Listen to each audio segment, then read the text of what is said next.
Bueno, estamos de vuelta en Contexto Radio, son las 2:21 de la tarde. Estamos conversando con Jorge Valero, analista internacional, lo relativo a los aranceles. Y dejábamos una pregunta, una reflexión derivada de su respuesta, que nos mencionaba que los aranceles son impuestos cotidianos, los cuales también son acordados entre las partes, entre los países. No es un ente extraño en la dinámica de la economía. Tiene sus propiedades, sus virtudes, este mecanismo, este impuesto a las importaciones. Sin embargo, tiene que ser siempre acordado, armonizado. Pero te comentaba dentro de la pregunta que lo extraordinario de este instrumento es la forma en que Donald Trump está imponiendo los aranceles. ¿Cuál sería el objetivo de Donald Trump de imponer de la forma en como lo está haciendo este mecanismo de imposición arbitraria no acordada a las importaciones de otros países hacia los Estados Unidos? Fíjate, Carlos, es interesante ver cómo esta más reciente conducta en su política económica, su política exterior, por parte del gobierno de Donald Trump, digamos, se parece desde el punto de vista del ejercicio político a las medidas coercitivas unilaterales que ha venido desarrollando contra muchos países del mundo, incluyendo a Venezuela, en donde nos han impuesto en el lapso de los últimos 15 años más de 1.100 medidas coercitivas unilaterales, y se llaman así, unilaterales, en tanto son impuestas por un país más grande, por un país poderoso frente a países más débiles en sus economías, en su realidad socioeconómica, en su condición militar, para coercionarlos, para obligarlos a ciertas posturas. En este caso, entonces, están utilizando un instrumento que es un instrumento de la política comercial de un país o de los países en general, que son los impuestos o los aranceles, impuestos a las importaciones o aranceles. Están utilizando estos aranceles como una medida de terrorismo de Estado, forma parte nuevamente de esa conducta terrorista, pero además, mucho más a fondo, el hecho de haber sido una decisión tan expandida. Son más de 90 países que recibieron medidas de aranceles, elevación de aranceles impuestos por Estados Unidos, en esta reciente política, convirtiéndose ello en efecto en una guerra económica, una guerra comercial de Estados Unidos contra el mundo, pero que va mucho más allá y que nos gustaría que pudiéramos revisarlo. Esta aparente guerra es no solo una cifrada particular y puntualmente con aranceles para intentar los objetivos que han manifestado. Mencionemos unos pocos: el objetivo de revitalizar la actividad industrial en la economía interna norteamericana, el traer trabajo, empleos calificados de nuevo adentro del país, y supuestamente generar, digamos, una respuesta de un salto de su economía hacia digamos, el crecimiento económico. Estas que son lo que en el discurso está planteado pudieran revertirse contrario a ello, pero más allá de eso, lo que nos interesa es pensar el fondo de esos objetivos, y lo que nosotros creemos está planteado es en el marco de un nuevo nacionalismo ultraproteccionista y expansionista del gobierno ultraderechista de Donald Trump. En el marco de eso, lo que está planteado es una guerra contra la globalización. Puntualizamos, recordemos, la globalización, este movimiento, digamos, esta conducta económica que se impone desde principalmente desde principios de los años 80, junto con el advenimiento, el crecimiento del neoliberalismo a nivel mundial. En el marco de el crecimiento de esa tesis económica, el neoliberalismo, la globalización, que en el fondo lo que significaba era disolución de fronteras económicas, digamos, suspensión de precisamente estos impuestos llamados aranceles, libre comercio y libertad de tránsito de bienes y servicios, productos manufacturados, capitales, recursos financieros, etcétera. Digamos, esas políticas liberales construyen desde, digamos, comenzando, no queremos entrar en el debate histórico, pero en todo caso desde el punto de vista de la economía, comenzando después de la posguerra, luego fortalecidos a principios de los 80 con el crecimiento de las posturas del neoliberalismo y países, digamos, que avanzaron, en concreto países del occidente hacia el neoliberalismo, algunos también del sureste asiático, por cierto, Japón, Corea del Sur. Ese neoliberalismo empujando la globalización es el que se ve ahora enfrentado por este nuevo nacionalismo radical de extrema derecha de Donald Trump. Entonces es una guerra entre la globalización y el proteccionismo como estrategia económica del gobierno de Donald Trump. Jorge, te pregunto, pero ¿por qué escoger este medio tan odioso, el de la coacción, para conseguir un objetivo loable, si nos ponemos desde la perspectiva de un estadounidense, de que su gobierno desarrolle políticas para reindustrializar y recuperar las capacidades productivas anteriores? ¿Por qué no otra estrategia y sí esta del apabullar, de generar zozobra en los mercados, el de arrinconar a unos y tal vez perdonar a otros?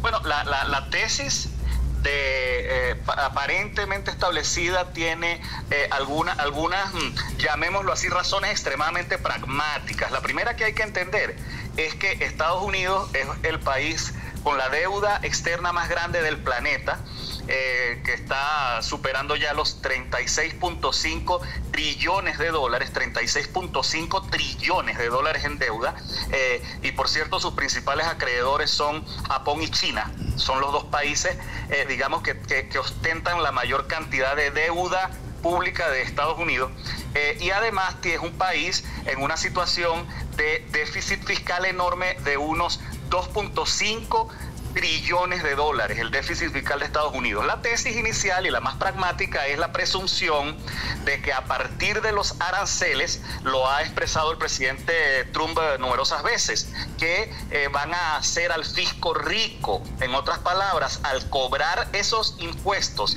por la importación de esos productos que van a ser afectados, y en este caso es prácticamente todos los bienes de consumo que ingresan a Estados Unidos están ya pechados de una manera u otra en esa política de 93 países a los que se le aplicó esta medida de aranceles.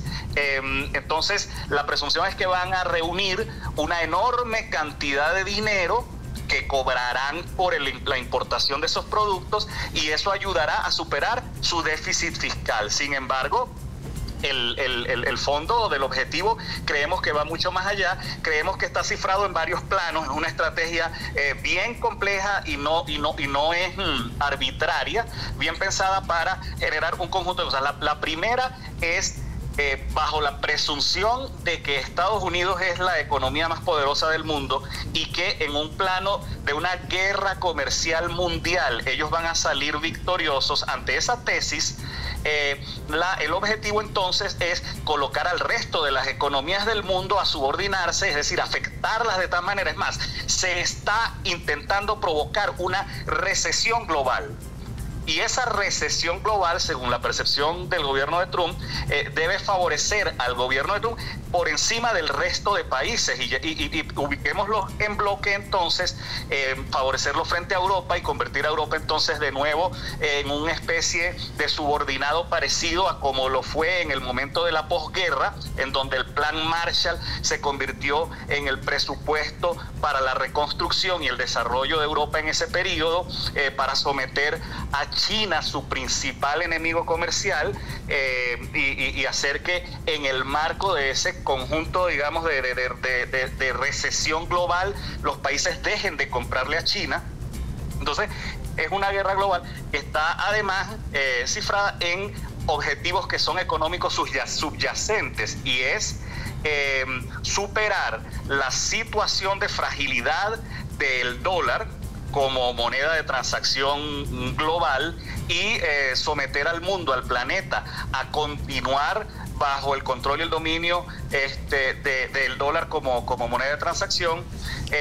Y por último, hay, en mi opinión, unas guerras cifradas entre poderes, lo que conocíamos como el Estado profundo, que estaba principalmente articulado, llamémoslo, por una tríada que la conformaban el poder de las finanzas mundiales, el poder del armamentista, de la industria armamentista norteamericana y el sionismo global.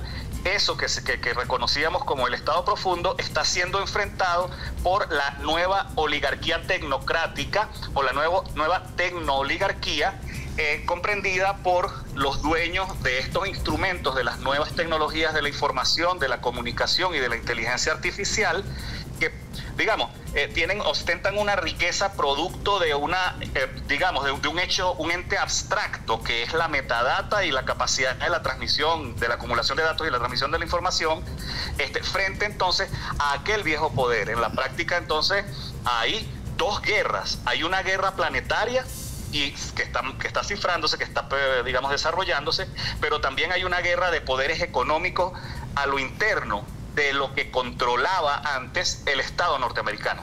Es decir, estamos ante la expresión de un conflicto global, pero de una intensidad que no es militar. Es decir, sería la militarización de la economía para conseguir esos objetivos geopolíticos, pero no a través de armas, de misiles, sí, ¿no? Te voy a dar dos ejemplos que permiten, digamos, avisorar esa ruta. La primera es la postura que hoy, en nuestra opinión y a la luz de estas medidas, resulta entonces que no era ni casual, ni caprichosa, ni por antojo de Truman, al buscar, digamos, una ruta hacia el acuerdo de paz en Ucrania. Pero en ese camino entonces decir, mira, nosotros no vamos a colocar tropas, hombres armados en esa guerra, nosotros no vamos a continuar financiando esa guerra. Esa estrategia, digamos, súmala a la estrategia en el Medio Oriente, en donde continúan impulsando a Israel como un estado agresor al pueblo palestino y a su cultura árabe, y elevando, por supuesto, la conflictividad de la región con miras a no solo el desplazamiento de toda la población, esos 2 millones que aún, digamos, resisten ante esa guerra atroz, genocida que se está librando de Israel contra el pueblo de Palestina, pero para convertir a Israel en su brazo armado, en su nuevo ejército mercenario. Es decir, tú vas a hacer mi ejército en el Medio Oriente, nosotros te vamos a suministrar las armas que nosotros te vamos a vender, nosotros te vamos a dar los créditos para que no lo compren. En definitiva, vamos a hacer una relación de que me cobro y me doy el vuelto, pero además ya no soy yo quien hace las guerras, ahora es Israel, el nuevo, llamémoslo así, la nueva Fuerza Armada de Estados Unidos en esa región, y su siguiente objetivo es Irán. Y eso está claro, lo han manifestado, lo ha dicho claramente el presidente Trump, que es su siguiente objetivo militar. En el caso de Ucrania es exactamente lo mismo, pero usando a la OTAN y a los países europeos, a los cuales digamos, ya es notorio cómo los obligó a tomar una responsabilidad respecto a la defensa de Europa, entre comillas, a los que ellos consideran defensa, basado en un falso enemigo. En tanto, nosotros estamos convencidos que Rusia no representa una amenaza expansionista, invasionista en Europa. Al contrario, es la OTAN, desde el año 49 que se funda, con 12 miembros. A la fecha son 32 miembros quienes han rodeado, asfixiando a Rusia, las fronteras rusas, y el último bastión, digamos, o el último espacio libre digamos, de salida oxigenada que tenía Rusia hacia el occidente era a través de Ucrania, a través del Mar Negro, y a través de las rutas que atravesaban Ucrania, por donde, por cierto, pasaban estos gasoductos en los cuales Rusia le ofrecía a Europa energía con energía barata. Bueno, es la Unión Europea, y en este caso la OTAN, la que va a librar esa guerra contra Rusia. Así que pues te das cuenta cómo es un giro, es un cambio de estrategia de Estados Unidos para seguir desarrollando un proceso de dominación, regresar a la condición que tuvieron primero en el momento de la posguerra, como te digo, al final de la Segunda Guerra Mundial, y luego en el 91 a la caída de la vieja Unión Soviética. Esa hegemonía la vienen perdiendo, tanto económica como militar, como política, su influencia política global. Todas estas estrategias forman parte de un mismo objetivo, el objetivo de recomponer el orden mundial hacia una nueva hegemonía unipolar, destrozando las economías del mundo, las posibles alianzas y acuerdos. Ahora, Jorge, vamos... Si te parece, comentamos más adelante. Más adelante, exacto. Obviamente, el resultado de esa estrategia va a ser el que ellos esperan. Vamos a comentar ese resultado luego de esta segunda pausa para identificar la estación. Música también, 2:37 de la tarde. Estamos conversando con Jorge Valero, analista internacional, sobre este tema de los aranceles, que tiene distintas perspectivas, aristas, en donde incluso se cruza la guerra en Ucrania, el genocidio israelí en Palestina y toda esta política ambigua, de doble cara de Washington y de Donald Trump, quien ha exacerbado el imperialismo norteamericano a niveles primitivos, y lo estamos viendo en HD. Vamos a la pausa.